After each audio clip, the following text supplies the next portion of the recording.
안녕하세요. 용서는 상대가 아닌 날 위한 행동이라는 걸 깨달은 30대 후반 여자입니다. 전 오랜 시간 누군가를 원망하고 살았습니다.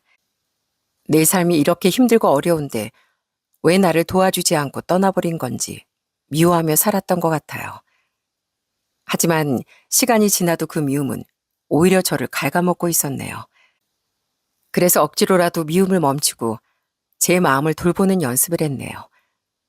그 사람을 완전히 용서하긴 절대 쉽지 않았지만 이젠 그 일을 떠올려도 예전처럼 가슴이 아프지 않습니다. 오늘 이렇게 사연을 보내는 것도 이젠 속 시원하게 가슴속 응어리를 털어버리고 싶어서예요. 부디 재밌게 들어주셨으면 좋겠습니다. 저는 기억도 나기 전부터 엄마 단둘이 살았어요. 편모 가정은 주변에도 덜어 있었지만 저희 집은 남들보다 조금 더 특이한 가족이었습니다. 왜냐하면 전 아버지에 대한 기억이 아예 없었거든요. 남들은 부모님 한 분과 같이 살지 않더라도 어린 시절 함께한 추억이나 사진 한 장이라도 남아있는 것 같은데 저희 집엔 아버지에 대한 어떤 흔적도 없었습니다. 심지어 엄만 아버지 이야기를 꺼내는 걸 극도로 싫어하셨죠. 아무리 철천지 원수라도 한때 사랑해서 가정을 꾸린 사람이라면 적어도 한 번쯤은 얘기를 꺼낼 법도 한데 엄만 단 한 번도 아버지 이름을 입에 올리지 않았어요. 마치 이 세상에 존재하지 않았던 사람처럼요. 엄마, 난 왜 아빠가 없어? 집에 아빠 사진도 없어서 난 내 아빠가 어떻게 생긴지도 모르겠어. 제가 이렇게 물을 때마다 엄만 서늘한 눈빛으로 절 바라보셨어요. 그리고 이렇게 대답하셨죠. 너희 아빤 죽었어. 죽었다고. 그러니까 다신 찾지 마. 알겠지? 엄마가 이렇게 무섭게 말씀하시니 전 정말 아빠가 세상에 없다고 믿으며 자랐습니다.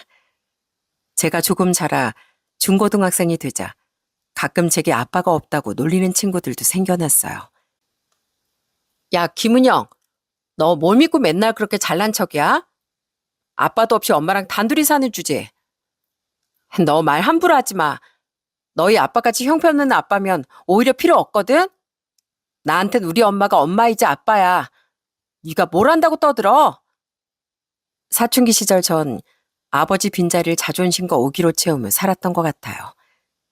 아무래도 엄마 혼자 돈을 버시니 집은 늘 어려웠고 전 등록금 때문에 대학에 갈 엄두도 내지 못했습니다. 그래서 고등학교를 졸업하자마자 돈 벌 수 있는 일에 닥치는 대로 뛰어들었죠.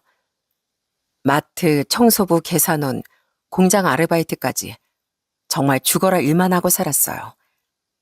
그러다 가끔 길거리에서 아빠 손을 붙잡고 행복하게 웃고 있는 여자아이들을 보면 제 신세를 한탄하기도 했고요.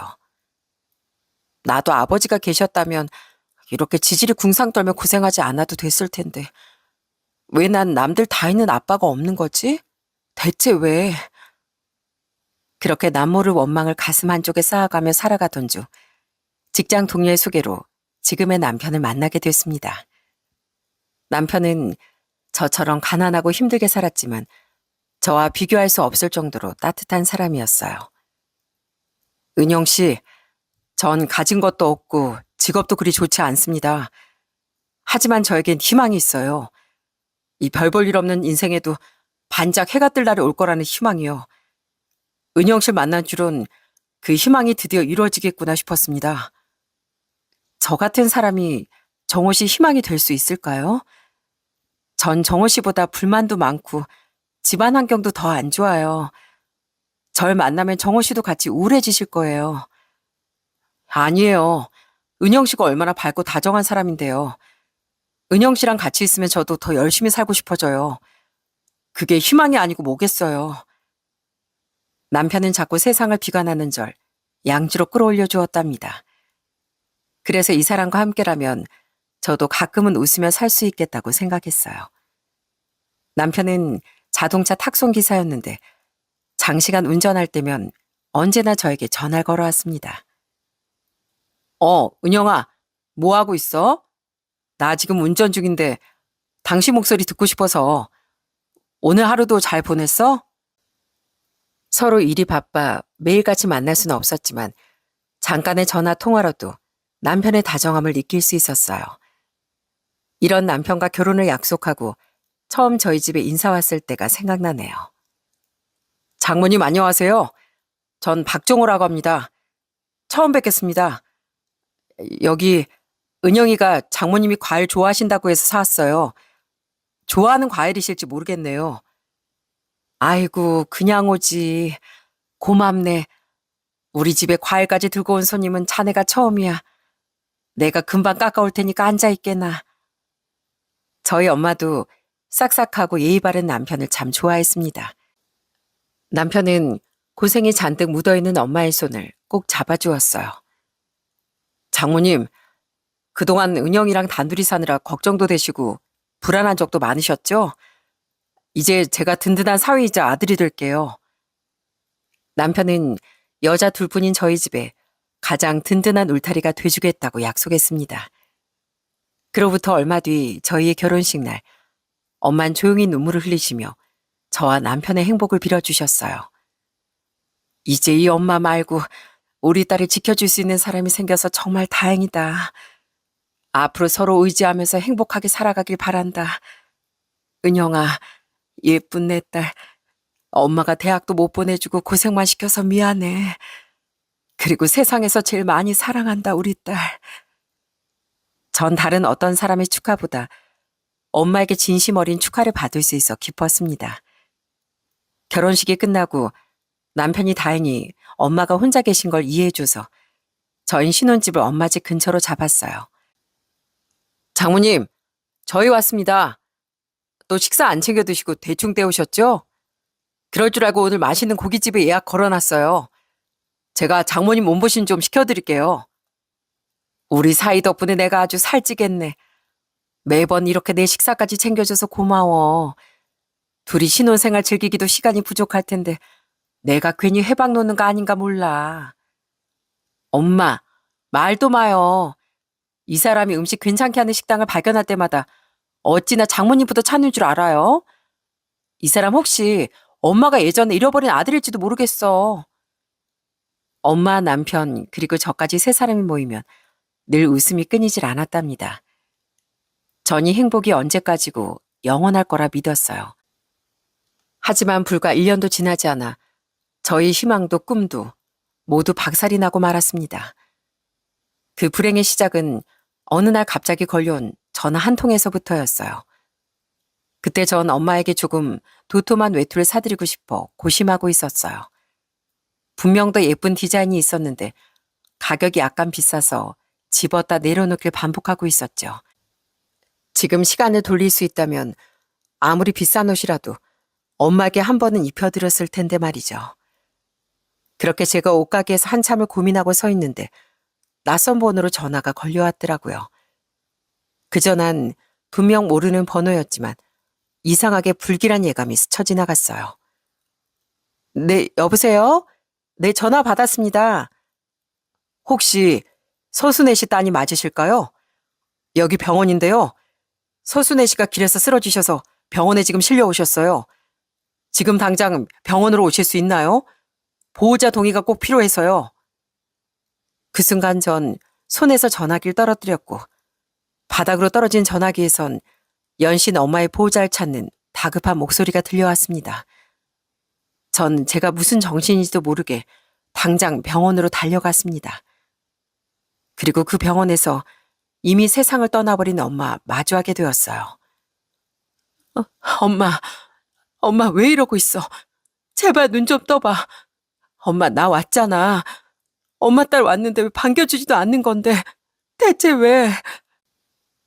뒤늦게 의사에게 들은 말론 평소처럼 식당으로 출근하던 엄만 갑작스런 심근경색으로 그 자리에서 쓰러지셨다고 합니다. 엄마가 매년 건강검진을 받는 건 아니었지만 그래도 어디 아픈 데 없이 건강한 편이었거든요. 전 저 혼자만의 행복에 빠져 사느라 그 무서운 불행의 그림자가 엄마에게 다가오는 걸 알지 못했나 봐요. 도저히 믿을 수 없을 정도로 허무하게 그렇게 엄마를 보내고 전 남편 품에 안겨 그저 울기만 했습니다. 여보, 우리 엄마 어떡해? 우리 엄마 아직 환갑잔치도 못했는데 하나뿐인 딸이 손주 낳는 것도 못 보고 자식한테 효도도 한 번 못 받았으면서 이렇게 허망하게 가버리면 어떡해. 남편도 절 위로하며 함께 마르지 않는 눈물을 흘렸습니다. 평생 저만 보고 살던 엄마의 빈소엔 조문객마저 적었어요. 전 늘 외롭게 살던 엄마의 마지막마저 너무 외롭게 가시는 것 같아 그게 참 마음 아팠습니다. 엄마, 혹시 거기서 아버지 만났어요? 엄마가 아버지 그렇게나 미워했는데 거기서 만나면 혹시나 싸우면 안 돼요. 나 엄마 목까지 열심히 살다 갈게요. 그러니까 나중에 나도 하늘나라 가면 그땐 꼭 아버지 소개해 주기예요. 벌써 너무 보고 싶다, 우리 엄마. 그땐 아버지가 돌아가셨다고 철석같이 믿고 있었기에 전 이제 부모님이 한 분도 계시지 않는 고아가 된 줄 알았어요. 결혼 전에 제게 유일한 가족이었고 유일한 버팀목이었던 엄마마저 떠나자 전 남편에게 더욱 의지하게 됐습니다. 남편은 그런 제 마음을 아는지 늘 다정하게 절 살펴주었고요. 여보, 고마워. 당신 아니었으면 엄마 돌아가시고 나 혼자 버티기 힘들었을 거야. 나 당신 덕분에 아직 숨쉬고 사는 것 같아. 그러다 하늘에서 엄마가 주신 선물인지 저희 소중한 아이를 갖게 되었어요. 엄마가 저희 아이를 보셨다면 정말 예뻐하셨을 텐데 조금만 더 곁에 계셔주시지 하는 아쉬운 마음도 들었습니다. 그렇게 전 10개월 뒤 건강한 아들을 낳았고 새 가족이 된 저흰 다시 평화를 되찾는 듯 했습니다. 하지만 불행이란 놈은 제가 가장 방심했을 때 찾아오곤 하더라고요. 앞이 보이지 않을 만큼 비가 오던 어느 날 아침 일찍 자동차 탁송을 가던 남편이 고속도로에서 그만 연쇄 추돌 사고를 당하고 만 겁니다. 남편은 세 차례나 대수술을 받고 오래도록 중환자실 신세를 져야 했고요. 그러다 한참이 지나 다행히 일반 병실로 내려올 수 있었지만 남편의 몸 상태는 예전과는 분명 달랐어요. 뭐라고요? 그렇게 수술을 많이 했는데 왜 다리를 못 쓴다는 거예요? 제 남편 매일 재활치료도 열심히 하고 병원에서 하라는 건 다 하고 있잖아요. 남편은 그 힘든 수술과 치료를 받았는데도 결국 혼자선 걷기 힘든 몸이 되었답니다. 하는 수 없이 휠체어를 타게 된 남편은 그 순간에도 제게 미안하다는 말을 먼저 했어요. 내가 빨리 일어서야 당신 고생을 그만시킬 텐데 정말 미안해. 병원비도 많이 나왔지? 약값도 꽤 비쌀 텐데. 전 비싼 병원비보다 시무룩한 남편을 보는 게 더 힘들었어요. 난 괜찮아. 난 당신만 일어설 수 있다면 이깟 병원비쯤 얼마든지 감당할 수 있어. 그러니까 나 마음 아픈 거 싫으면 우리 재활치료 열심히 받고 빨리 일어서자. 우리 아들 운동엔 당신이 손잡고 뛰어줘야지. 하지만 휠체어를 탄 남편이 다시 일어서기까진 너무나 많은 관문이 기다리고 있었습니다. 일단 운전을 할 수 없으니 회사는 당연히 퇴직하게 됐고 달라진 몸 때문에 일상생활에서도 새롭게 적응해야 하는 부분이 많았어요. 여보, 오늘 우리 아들 데리고 사거리에 있는 보쌈집 갔다 올까? 당신 보쌈 좋아하잖아. 아, 여보, 그 식당이 계단만 있고 경사로가 있어서 들어가기가 힘들 것 같아. 내가 얼른 가서 포장해 올게. 우리 집에서 편하게 먹자. 아, 그렇지 참. 휠체어 타고 식당에 들어가기 힘들겠다. 난 괜찮아. 당신이라도 식당 가서 먹고 올래? 전과는 완전히 달라진 생활에 적응해야 하는 건 저도 마찬가지였고요. 일단 남편을 대신해 생활비와 병원비를 벌어야 했고 그 와중에 아직 어린 저희 아들까지 돌봐야 했으니까요. 엄마라도 계셨더라면 아이를 맡겼겠지만 베이비시터 쓰는 것도 다 돈이라서 대신 제가 더 열심히 뛰는 수밖에 없었습니다. 그때 전 정말 벼랑 끝으로 내몰린 기분이었어요. 수호야, 왜 이렇게 울어? 엄마 출근해야 하는데 너 정말 엄마 안 도와줄 거야? 엄마 금방 다녀올게.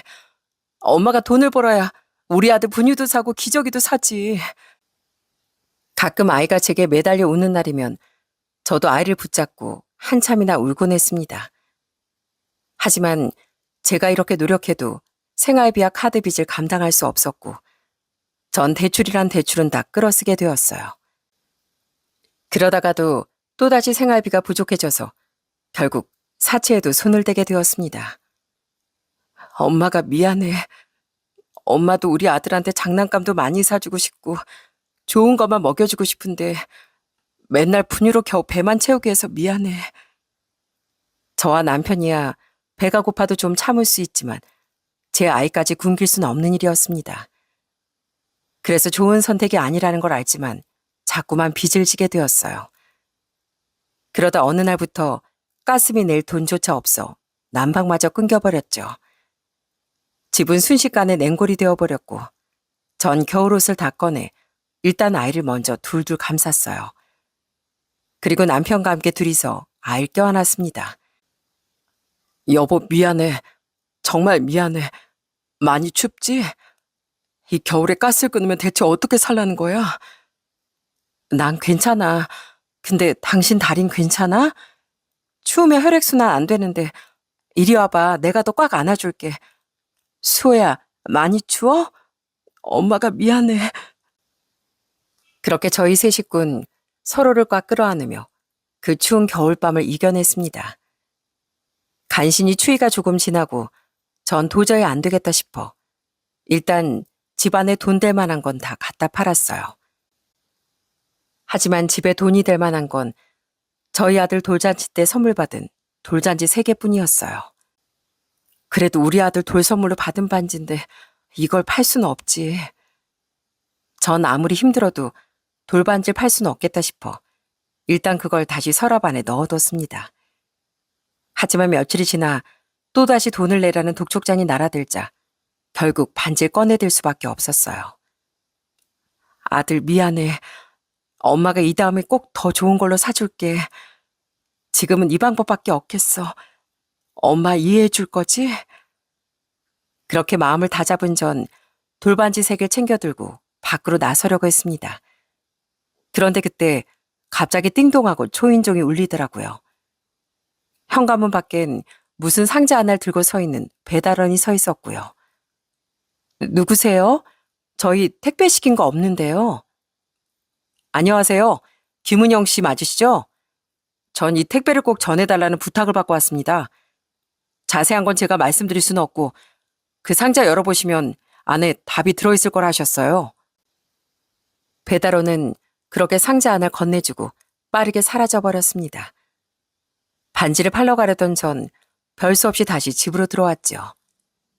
그리고 그 상자를 열어보곤 깜짝 놀라 소리를 지르며 뒤로 나앉았습니다. 상자 안엔 바로 현금 다발이 3억 원치나 들어있었거든요. 이게 다 무슨 돈이야? 누가 우리 집에 이렇게 큰 돈을 보낸 거람? 전 혹시 이름이라도 쓰여 있을까봐 상자를 탈탈 털었어요. 그리고 현금 뭉치 속에 같이 들어있던 편지 한 장을 발견했습니다. 편지에 놀랍게도 이렇게 적혀 있더라고요.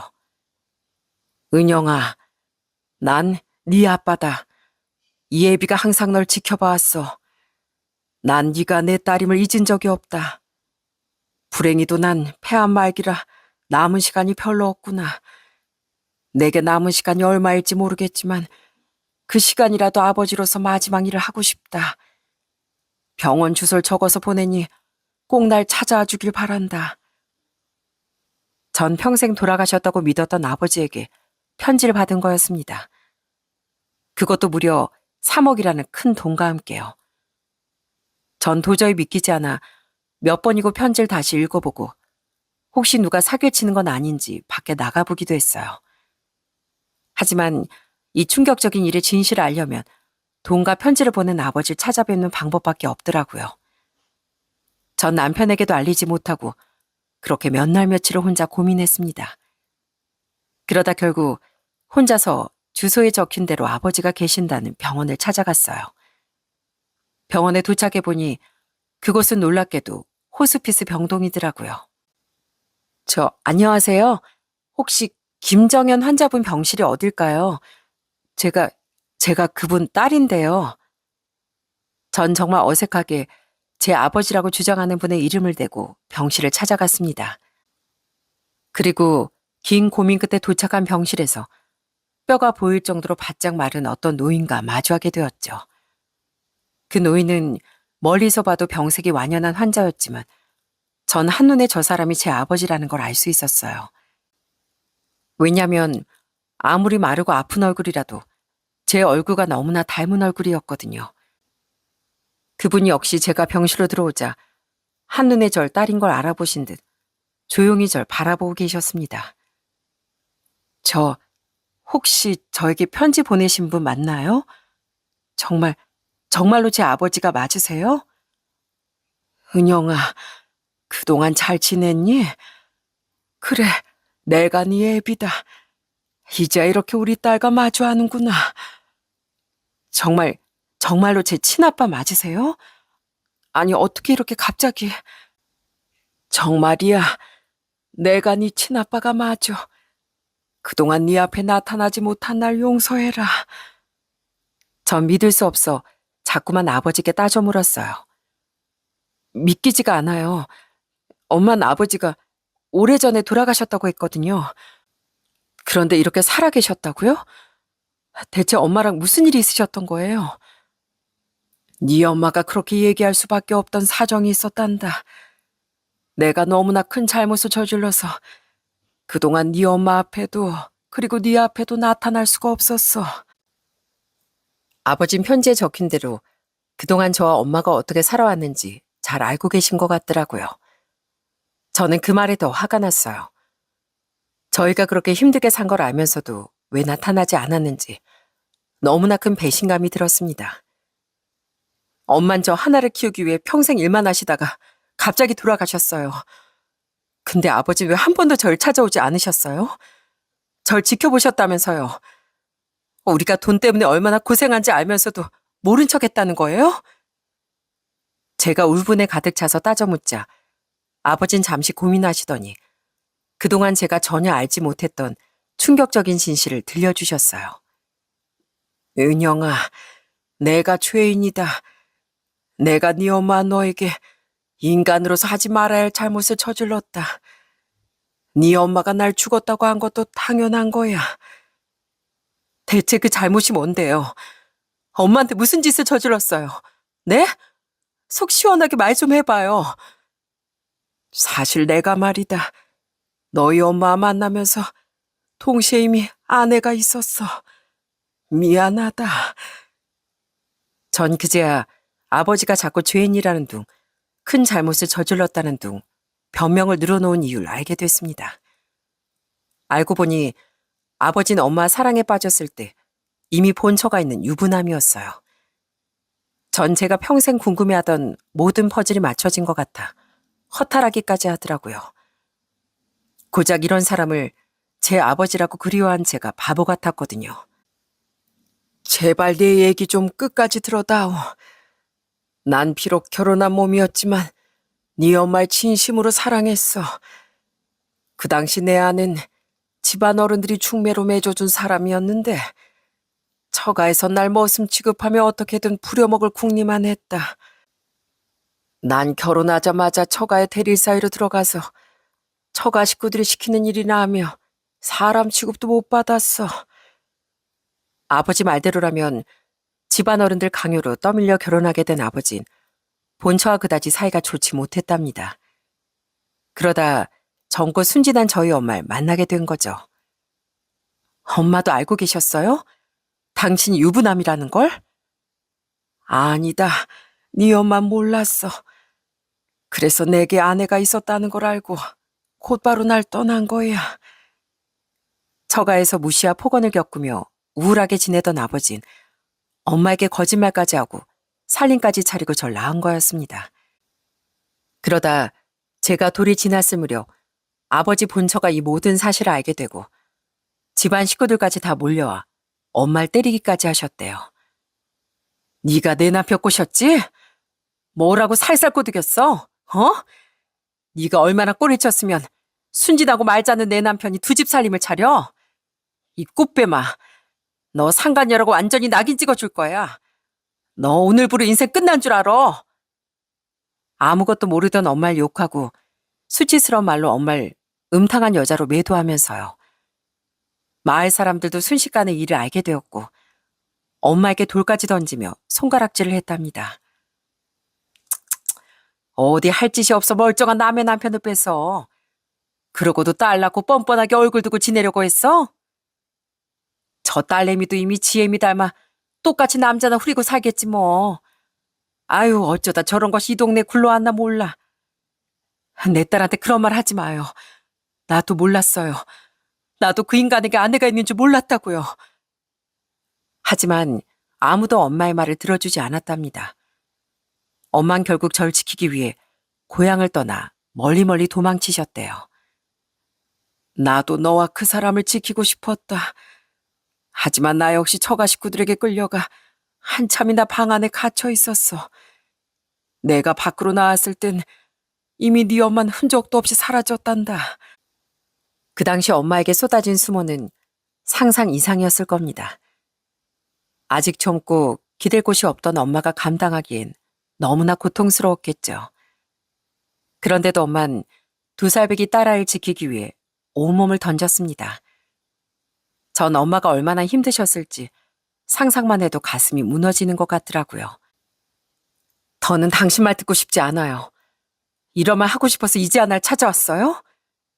제발 내 말 좀 들어다오. 난 끝까지 널 책임지고 싶었어. 그래서 한 번도 빼놓지 않고 양육비를 보냈단다. 네 엄마가 당연히 말 안 했겠지만 그래도 최소한의 책임이라도 지고 싶었어. 아버지는 엄마에게 꼬박꼬박 양육비를 보내셨다고 합니다. 하지만 어머니는 아버지의 존재, 그러니까 불륜으로 태어난 자식이란 꼬리표를 지우고 싶어 제게 아버지 이름조차 알려주시지 않았나 봐요. 난 늘 너와 네 엄마를 지키지 못했다는 죄책감 속에 살았어. 그러다 이렇게 죽음을 앞두고서야 용기를 냈다. 날 용서하지 않아도 난 할 말이 없어. 다 내 잘못이니까. 아버지가 보내왔다는 양육비는 저와 엄마 2사람의 생활을 책임질 정도로 큰 액수는 아니었지만 그래도 절 키우는데 작게나마 도움이 됐을 겁니다. 전 아버지의 말을 듣고 나자 더더욱 혼란스러웠어요. 돈 때문에 아버지를 용서할 수는 없었지만 그래도 절 평생 그리워하고 그리워했던 아버지 말이 제 마음을 흔들더군요.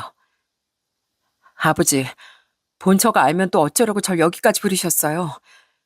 엄마처럼 저도 상간녀 자식이라고 손가락질 당하라고요? 아니다. 내가 너한테 어떻게 그러겠니? 내 아내 몇 년 전 지병으로 세상을 떠났어. 그 사람은 평생 날 원망했다. 날 볼 때마다 네 엄마 얘기를 꺼내면서 날 미워했어. 나 한 사람의 욕심 때문에 모두가 괴로운 시간을 보낸 거지. 아내하고 나 사이엔 아들이 하나 있는데 그 녀석도 일을 알고 난 후 날 아버지라 부르지도 않았어. 아버지에겐 저 말고도 본처와 난 아들이 한 명 있었답니다. 하지만 그 아들은 아버지와 마주치기만 하면 가시돋친 말을 쏟아냈죠. 저 돈 좀 주세요. 돈이라도 줘야 아버지 노릇 하실 거 아니에요? 그래. 얼마가 필요하니? 우리 아들이 달라는데 용돈 줘야지. 아들이라고 부르지 말라니까요. 듣기 거북하니까. 그냥 빨리 돈이나 줘요.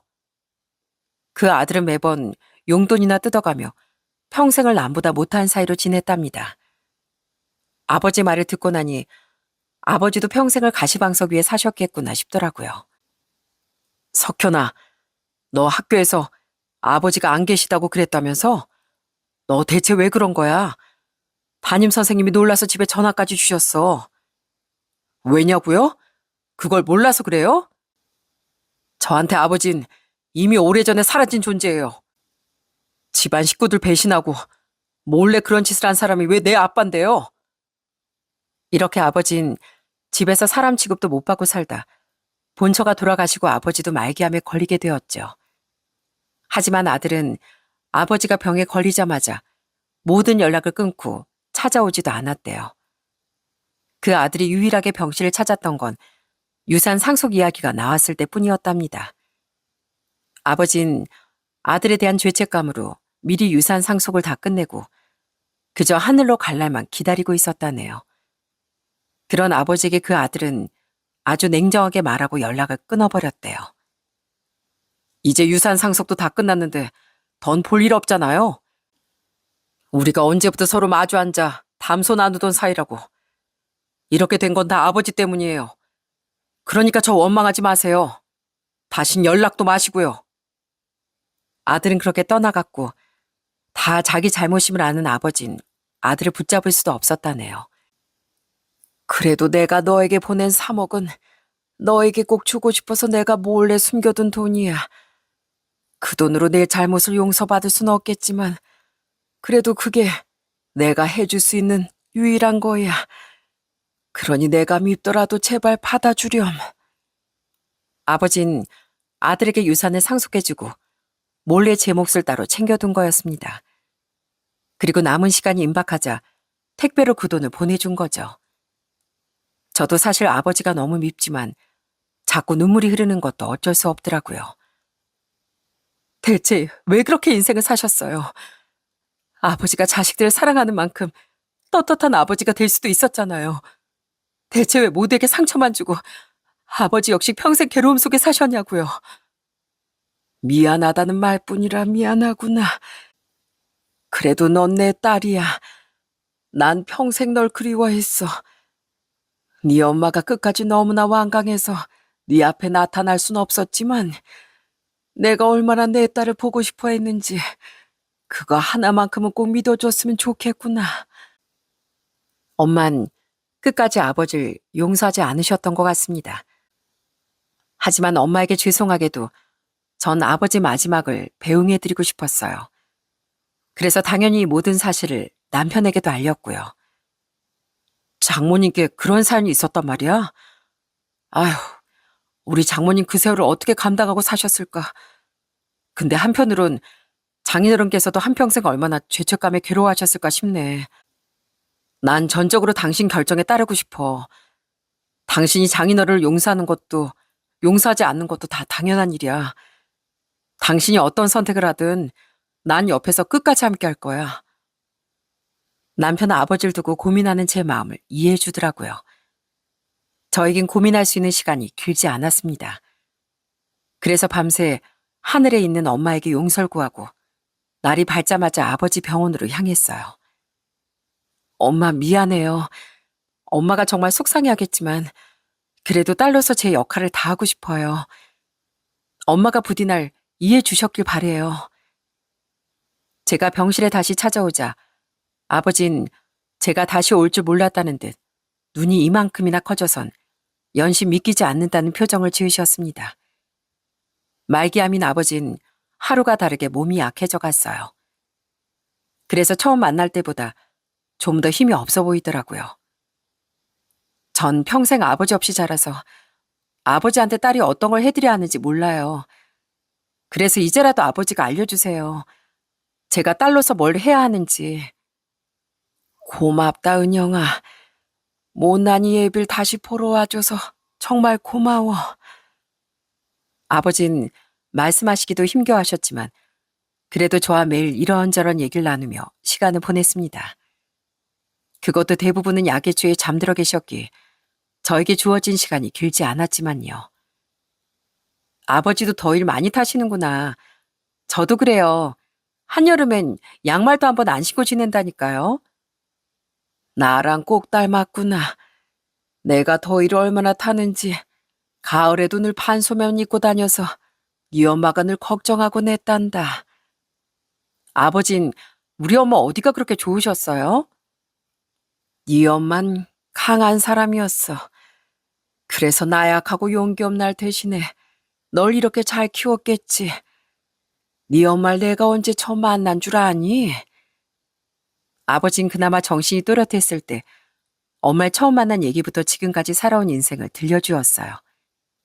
아버지가 엄마를 만난 얘기를 너무나 행복한 표정으로 들려주자 전 갑자기 원망과 함께 왈칵 눈물이 쏟아졌답니다.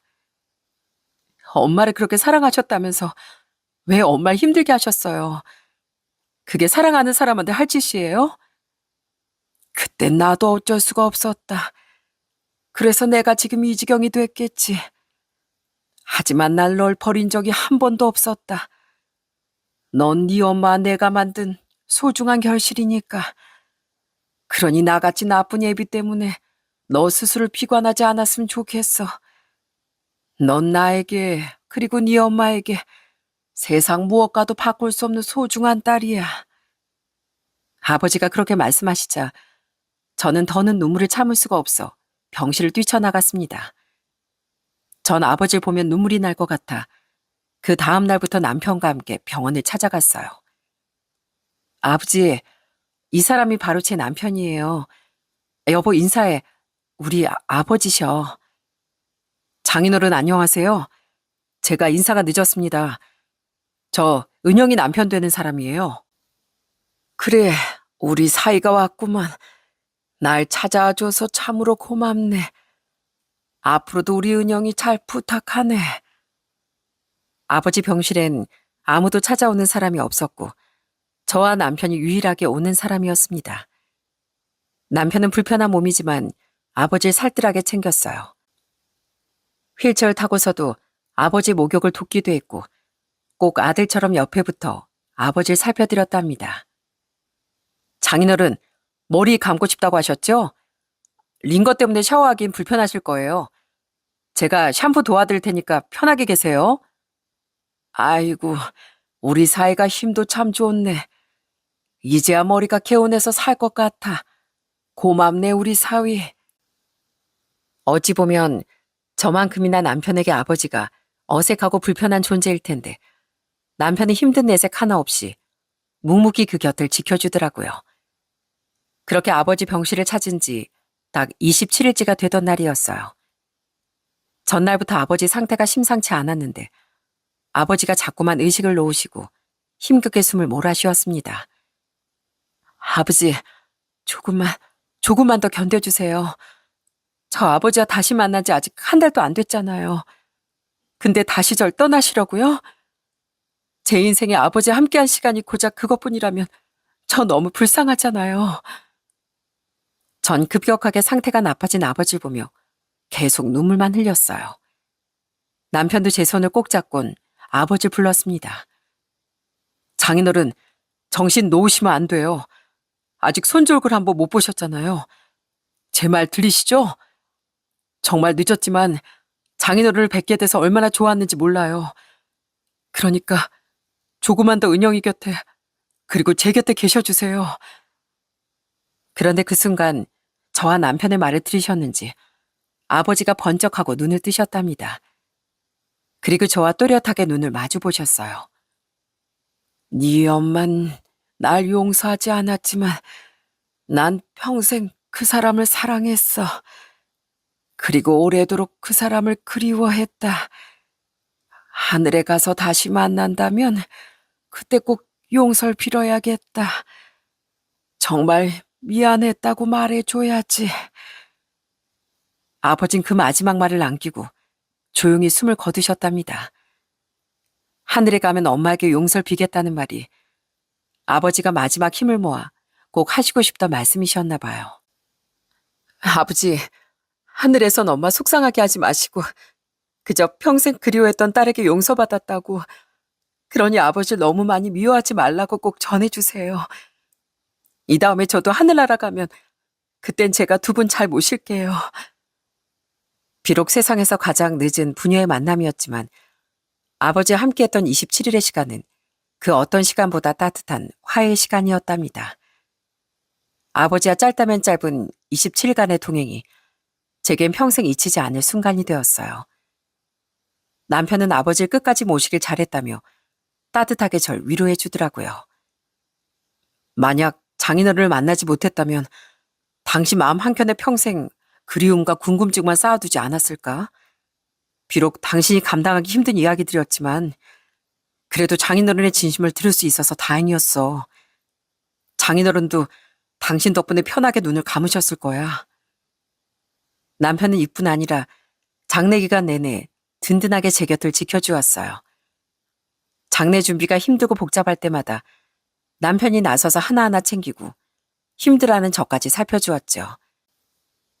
그렇게 모든 장례가 끝나고 전 마지막으로 아버지 병실에 둔 유품들을 하나하나 정리했습니다. 그러다 아버지 낡은 가방에서 편지 한 통을 더 발견하게 되었어요. 거기엔 흐릿한 글씨로 저에게 마지막으로 쓴 아버지의 진심이 담겨 있더라고요. 사랑하는 내 딸 은영이에게. 은영아, 난 평생 지우지 못할 상처를 준 아버지인 걸 늘 내게 미안하게 생각했단다. 너와 네 엄마를 지켜주지 못한 죄책감은 평생 날 괴롭혔지만 마지막 순간에 이렇게라도 내 마음을 전할 수 있어 다행이야. 넌 네 엄마를 닮아 강하고 굳센 사람이니 무슨 일이든 슬기롭게 해나갈 수 있을 거라 믿는다. 우리 사이가 자상하게 네 곁을 지켜줘서 참 마음이 놓여. 부디 예비가 없어도 행복하게 잘 살아주길 바란다. 네 곁에 사랑하는 남편과 아이가 있으니 그 사랑으로 충분히 행복할 수 있을 거라 믿어. 난 정말로 네가 행복했으면 좋겠다. 이 죄 많은 애비가 우리 딸을 정말로 사랑한다. 은영아, 평생 마음 편히 이름 한번 불러보지 못한 내 딸 은영아. 이 못난 애빈 있고 부디 행복해다오. 아버지 진심이 가득 담긴 편지를 끄며 전 아버지가 평생 느꼈을 고독과 죄책감, 그리고 마지막까지 전하고 싶었던 사랑을 모두 느낄 수 있었답니다. 비록 이제 영원히 제 곁을 떠나셨지만 전 더 이상 아빠 없이 외롭기만 한 건 아니었어요. 아버지와의 짧은 추억이 평생 제 마음속에 남아있을 테니까요. 그 후 지금의 전 제법 씩씩하게 잘 살아가고 있습니다. 우선 아버지가 제게 주신 돈으로 그동안 쌓여있던 빚을 하나씩 갚아나가기 시작했어요. 아버지가 제게 주신 3억은 돈의 가치보다 훨씬 더 크고 든든한 도움이 되었고요. 여보, 우리 드디어 빚 다 갚았어. 이제 빚 독촉도 해방이야. 그동안 당신도 마음 많이 무거웠지? 그럼 그게 다 내가 다쳐서 시작된 빚이잖아. 이렇게 장인어른께 큰 도움을 받게 돼서 정말 다행이야. 그동안 마음이 정말 무거웠을 남편은 더더욱 힘을 내 재활치료도 받고 일자리도 열심히 알아보더라고요. 그러다 휠체어를 타고도 업무가 가능한 공장 일을 구하게 되었어요. 남편이 다시 회사에 출근하던 날 제가 다 설레서 잠이 안 올 정도였답니다. 요즘 남편은 공장 일에도 완벽히 적응했고 재활치료도 열심히 받아 지금은 휠체어 없이도 곧잘 서 있곤 해요. 물론 앞으로 남은 치료가 많지만 지금처럼 힘을 내준다면 머지않아 곧 걸을 수 있을 거라 믿습니다. 여보, 오늘도 조심해서 일하고 집에 돌아오면 당신 좋아하는 저녁밥 해둘게. 그러니까 오늘 하루도 파이팅이야. 오늘 하루도 열심히 살아볼게. 고마워, 여보. 당신도 좋은 하루 보내고 이따 저녁 때 만나. 아버지에게 큰 도움을 받았지만 당장 저희가 큰 부자가 된 것도 아닙니다. 그래도 남편과 함께라면 더 좋은 날들이 우릴 기다리고 있을 거라는 막연한 믿음이 있네요. 지금처럼만 남편이 회복해 나간다면 그동안의 모든 고생을 조금씩 보상받는 것 같습니다. 아빠, 내가 손잡아 줄게요. 수호한테 기대요. 수호 이제 형아라 힘도 엄청 세요. 요즘 저희 아들은 훌쩍 커서 남편 손을 잡고 함께 걷는 연습을 도와주고 있어요. 매일 울기만 하던 아기가 언제 이렇게 컸는지 모르겠습니다. 저희 아들이 작은 손으로 남편의 팔을 잡고 부축하는 걸 보면 저도 모르게 미소가 지어져요. 아들은 제법 진지하게 남편을 챙기곤 합니다. 아빠, 천천히 걸어요. 내가 옆에서 부축하고 있어요. 천천히 한 발씩 걸어봐요. 옳지, 잘한다. 요 녀석, 너 그런 말 어디서 배웠어? 지금 아빠한테 옳지, 잘한다 한 거야? 네, 엄마가 나 칭찬할 때마다 옳지, 잘한다 이러는데요? 우리 아빠 옳지, 잘한다. 정말 요즘 저희 부부는 우리 아들 때문에 울고 웃는다니까요. 이렇게 아이를 키우면서 또 한 번 가족이라는 게 무엇인지 느끼는 것 같습니다. 서로가 서로에게 기대고 서로의 부족함을 메워주며 살아가는 게 가족이라는 것을요.